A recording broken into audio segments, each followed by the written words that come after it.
Hello everyone, my name is Gaurav and welcome back to the channel. Friends, इस video में मैं आपको बताने वाला हूं कि आफ्टर 10th आपको कौन सी स्ट्रीम में जाना चाहिए। अभी हाल ही फिलहाल के अंदर 10th के बोर्ड के एग्जाम खत्म हुए हैं, बच्चे हो चुके हैं रिलैक्स, लेकिन अब बारी आती है उनके करियर चूज करने की। सबसे पहले गाइज मैं अपने बारे में बताता हूँ आपको। मेरा नाम गौरव है। मैंने इकोनॉमिक्स ऑनर्स ड्यू से पास आउट हूँ। उसके बाद मैंने बैचलर इन एजुकेशन की है, देन मैंने एमए भी किया हुआ है। तो आज इस वीडियो के अंदर मैं आपको गाइड करने वाला हूं कि आफ्टर 10th आपको कौन सा सब्जेक्ट चूज करना है, क्योंकि दिमाग में चलते हैं दो चीज ये चलती है कि हम अपने इंटरेस्ट को चूज करें या फिर हम अपने करियर गोल की तरफ भागे। तो इस वीडियो को देखने के बाद आपके सारे डाउट्स क्लियर हो जाएंगे। सो होप सो आप इस वीडियो को स्किप मत करिएगा। और फ्रेंड, अगर मेरे चैनल पर नए हैं तो चैनल को कर लेना सब्सक्राइब, ताकि आपके आने वाले जो भी आपका करियर हो उससे रिलेटेड आपको वीडियोस मिलती रहे। तो चलिए इस वीडियो को शुरू करते हैं। सबसे पहले माइंड में आता है सोसाइटल प्रेशर। भैया सोसाइटी क्या कहेगी अगर मैं ये कोर्स ले लेता हूँ, मेरे पापा क्या कहेंगे, मेरे वो वाले रिश्तेदार क्या कहेंगे अगर मैं ये कोर्स लेता हूँ, अगर मैं ह्यूमैनिटीज़ लेता हूँ, अगर मैं आर्ट्स पढ़ता हूँ, अगर मैं कॉमर्स पढ़ता हूँ, अगर विदाउट मैथ्स पढ़ता हूँ। तो ये सोसाइटल वाला जो प्रेशर है ना दिमाग पे, ये बच्चों के माइंड पे हमेशा रहता है। और सेकंड चीज होती है माइंड के अंदर कि भैया 10th के जो मार्क्स आ रहे हैं उसके बेसिस पे यार मैं चूज करूंगा। 50 से 60% आए तो कॉमर्स देखेंगे, यार उससे ऊपर आ गए मेरे 70+ तो फिर तो साइंस पक्का है, मैं कर लूंगा।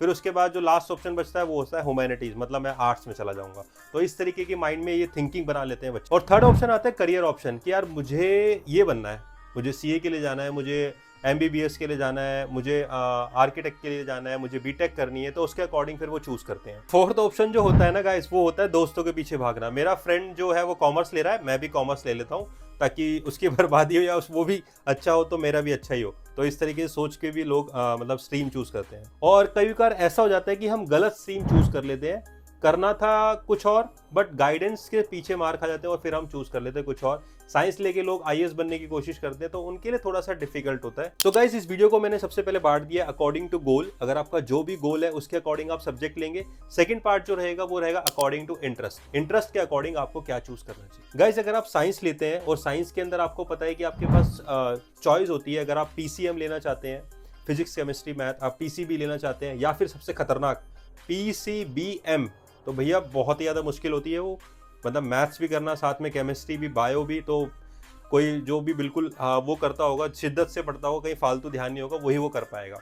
और उसके बाद कॉमर्स के अंदर आपके पास कॉमर्स के लिए ऑप्शन होते हैं कि अकाउंट्स विद मैथ्स ले रहे हो आप, अकाउंट्स तो आपके पास रहेगा। कॉमर्स विद मैथ्स ले रहे हो आप, तो ये आपके पास ऑप्शन बना रहता है। मेरी आपकी राय ये रहेगी कि भैया मैथ्स के साथ करो, ताकि ऑप्शन ज़्यादा आपके पास खुल जाए। ह्यूमैनिटीज़ के अंदर लास्ट ऑप्शन जो होता है आर्ट्स होता है। उसके अंदर आपको पता ही है जो आपके कोर सब्जेक्ट होते हैं, हिस्ट्री, ज्योग्राफी एंड पॉलिटी, ये तो आपके कोर सब्जेक्ट है। बाकी आप सोशियोलॉजी, इंग्लिश हो गया, और बाकी अदर कुछ लेना चाहते हो तो उसके अकॉर्डिंग आप साइकोलॉजी वगैरह ये सब ले सकते हो। चलिए अब बात करते हैं स्कोप के बारे में कि भैया एक पर्टिकुलर स्ट्रीम के अंदर आपको कौन कौन से स्कोप देखने को मिलते हैं। अगर आप साइंस स्ट्रीम में पीसीएम लेते हैं तो आप बीसीए के लिए जा सकते हैं, आप बीटेक के लिए जा सकते हैं, आप एनडीए नेशनल डिफेंस एकेडमी के लिए जा सकते हैं, आप बीएससी के लिए जा सकते हैं। तो ये सारी जो चॉइसेस है आपको अपने करियर में देखने को मिलती है आफ्टर 12th। और अगर गाइस आप पीसीबी लेते हैं तो आप बीएससी नर्सिंग के लिए जा सकते हैं, आप बीएससी कर सकते हैं पर्टिकुलर सब्जेक्ट के अंदर, आप एमबीबीएस के लिए मतलब आप नीट का एग्जाम के लिए प्रिपेयर कर सकते हैं। अगर आपको पर्टिकुलर डॉक्टर ही बनना है, क्योंकि जो भी पीसीबी लेता है उनका बस यही रहता है कि हमें डॉक्टर ही बनना है। बायोटेक्नोलॉजी भी एक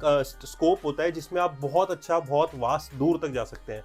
साइंटिस्ट बनना है तो ये बनना है, तो ये भी एक तरीके के कोर्सेज होते हैं जो पीसीबी के थ्रू आप जा सकते हो। सिर्फ डॉक्टर ही ऑप्शन नहीं होता, बहुत सारे आपको ऑप्शन देखने को मिलते हैं। बॉटनी भी एक ऐसा कोर्स है जो कि पीसीबी से रिलेटेड होता है। अगर आप बॉटनी करना चाहते हैं या फिर जूलॉजी करना चाहते हैं तो वो भी आपके पीसीबी ही हेल्प करेगा। गाइस, कॉमर्स के बारे में आप बात करते हैं। कॉमर्स एक ऐसी स्ट्रीम है जो कि कॉमर्स बैंकर के लिए बहुत ज़्यादा जानी जाती है। तो जो लोग सीए बनना चाहते हैं, सबसे फर्स्ट प्रेफरेंस तो सीए ही होता है, जो भी लोग कॉमर्स लेते हैं। फिर बैंकिंग की जॉब होती है, अगर आप गवर्नमेंट जॉब के लिए प्रिपेयर कर रहे हो तो बैंकिंग में जा सकते हो आप। या फिर अगर आपको किसी भी प्राइवेट या फिर एमएनसी कंपनी के अंदर जो डाटा एनालिस्ट होते हैं वो भी कॉमर्स का ही काम करते हैं। या फिर आपने अगर एक्चुरियल कर लिया तो और भी ज़्यादा मज़े हैं फिर आपके। उसके बाद आपको बड़ी बड़ी कंपनियां हायर कर लेते हैं डाटा एनालिस्ट के लिए। तो इस तरीके से आपको कॉमर्स के स्कोप देखने को मिलते हैं जो कि अकाउंटेंसी से रिलेटेड ही होते हैं। इसलिए मैंने आपको स्टार्टिंग में कहा था कि अगर आप विद मैथ्स लेते हैं कॉमर्स, तो एक एक्स्ट्रा पॉइंट होता है जो आपकी लाइफ के साथ जुड़ा रहता है, जो आगे जाके आपको और भी ज़्यादा मतलब हेल्प करता है बेस्ट स्ट्रीम को चूज करने में, बेस्ट स्कोप को चूज करने में। नेक्स्ट बात करते हैं गाइस ह्यूमैनिटीज़ के बारे में। ह्यूमैनिटीज़ की फर्स्ट चॉइस होती है आईएएस ऑफिसर। सिविल सर्विस में जाना चाहते हैं जो आईपीएस बनना चाहते हैं, जो आईएएस बनना चाहते हैं, उनके लिए बेस्ट ऑप्शन रहता है ह्यूमैनिटीज़, क्योंकि थोड़ा सा ईजी हो जाता है उनको एग्जाम क्रैक करना। मतलब 6 क्लास से आपने देखा होगा एसएसटी पढ़ते हुए आए हैं, उसके बाद 11-12 में और डीपली पढ़ लिया, फिर उसके बाद आगे इसी की प्रिपरेशन करनी है। तो आईएएस ऑफिसर अगर आप बनना चाहते हैं, सिविल सर्विस का एग्जाम क्रैक करना चाहते हैं, तो उनके लिए ह्यूमैनिटीज़ बेस्ट रहता है। या फिर अगर आपको किसी पर्टिकुलर सब्जेक्ट के अंदर लेक्चरर बनना है या फिर आपको टीचिंग फील्ड में जाना है, तो इस तरीके से आप ह्यूमैनिटीज़ को ले सकते हो। सो मैंने पूरा कंपैरिजन किया है कि तीनों स्ट्रीम के अंदर आपको क्या बेस्ट चॉइस देखनी है।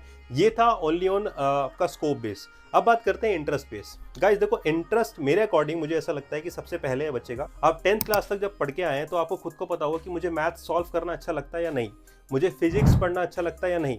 अगर आपको लगता है तो डेफिनेटली आप फिर पीसीएम के लिए जाएंगे। और लगता है कि यार मेरे को मैथ्स में इस क्वेश्चन में दिक्कत आती है, मैं नहीं सॉल्व कर पाता, या फिर मेरा इंटरेस्ट इतना है कि भाई मैं सोच रहा था कि 10th में कैसे भी करके मैथ्स निकाल लूँ, उसके बाद तो फिर मैं छोड़ दूंगा, तो फिर आप पीसीबी की तरफ जाएंगे अगर आप साइंस स्ट्रीम के लिए जा रहे हैं। और रही बात कॉमर्स के लिए, तो कॉमर्स के अंदर आपको पता ही कैलकुलेशन है, बट ऐसा कुछ नहीं है कि जो विदाउट मैथ्स करते हैं तो वो कर नहीं पाते हैं। अकाउंट्स के अंदर ही सिर्फ कैलकुलेशन होती है, बाकी बिजनेस स्टडीज हो गया, इकोनॉमिक्स हो गया और एक लैंग्वेज का सब्जेक्ट हो गया, तो ये सब आपको देखने को मिलते हैं। तो कॉमर्स विद मैथ और विदाउट मैथ दोनों में बहुत अंतर होता है। तो अगर आपकी मैथ्स अच्छी नहीं है तो आप प्लीज़ कॉमर्स विदाउट मैथ्स ही लीजिए। नेक्स्ट ऑप्शन है कि ह्यूमैनिटीज़ के लिए बहुत सारे ऐसे स्टूडेंट है भैया जिनको जियो पढ़ना बहुत पसंद है, रिवर्स के नाम याद हो जाते हैं, जिनको हिस्ट्री में बहुत इंटरेस्ट है, पॉलिटी में बहुत इंटरेस्ट है, तो वो इंटरेस्ट के अकॉर्डिंग अपना सब्जेक्ट चूज कर सकते हैं, ताकि उनको लगे कि हाँ मैं इन सब्जेक्ट्स को इजीली पढ़ लूंगा, बोर नहीं होने वाला, मैं रेगुलरली 11th-12th क्लास और आगे भी फर्दर में स्टडी कर सकता हूँ। सो अपने इंटरेस्ट के अकॉर्डिंग जो भी उनका बेस्ट सब्जेक्ट है उसको चूज कर सकते हैं और आगे उसी पे अपने करियर को लेके जा सकते हैं। आप बिल्कुल भी कंफ्यूज मत होइएगा कि आपको क्या चूज करना है, किसी की बातों में मत आइएगा। कोशिश ये करिएगा अपने आप से आप क्वेश्चन पुटअप करो कि हाँ मैं इसके लिए बेस्ट हूँ, क्या मैं ये कर सकता हूँ। तो अगर आपने उसका आंसर खुद ढूंढ लिया तो डेफिनेटली जो भी आप सब्जेक्ट चूज करेंगे वो आपके लिए बेस्ट होगा। फिर वो आगे क्या कुछ भी हो वो सब देख लेंगे, लेकिन आप अपना डिसीजन खुद लीजिएगा, किसी को देख के मत लीजिएगा कि 10th में वो क्या ले रहा है तो मैं क्या लूँ। मेरे रिश्तेदार कह रहे हैं कि यार नहीं तू तो साइंस ले ताकि वो अच्छे ऑप्शन खुल जाएं, बहुत सारे ऑप्शन खुलते हैं साइंस से, डजेंट मैटर यार। लेकिन जो आपका इंटरेस्ट है ना, आपको लग रहा है कि मुझे आगे सिविल सर्विस में जाना है, देन आपको ह्यूमैनिटीज चूज करनी चाहिए ताकि आपको आगे दिक्कत ना आए। और आपको लग रहा है कि मुझे साइंटिस्ट या फिर एमबीबीएस या फिर आईआईटी क्रैक करना है तो फिर आपको पीसीएम चूज करना पड़ेगा। तो इस तरीके से आप अपने क्लास 10th के बाद डिसीजन ले सकते हैं। और भी कुछ डाउट रहता है आप मुझे पर्सनली बात कर सकते हैं इंस्टाग्राम पे। इंस्टाग्राम को जो मेरा लिंक है वो नीचे डिस्क्रिप्शन बॉक्स में आप मुझे मैसेज करिएगा, डेफिनेटली मैं रिप्लाई जरूर करूंगा उसके बारे में। और भी कुछ डाउट है तो आप कमेंट कर सकते हैं। और अगर आपको वीडियो पसंद आई है, इन्फॉर्मेटिव वीडियो लगी और कुछ समझने को या जानने को मिला है तो आप वीडियो को लाइक जरूर कीजिएगा, इससे हमें बहुत अच्छा लगता है। और चैनल को सब्सक्राइब कीजिएगा, फ्री ऑफ कॉस्ट है। आप सब्सक्राइब करेंगे तो हमारा मोटिवेशन बढ़ता है कि आपके लिए और भी वीडियोस लेकर आए। मिलूंगा नेक्स्ट वीडियो के अंदर। जय हिंद, जय भारत।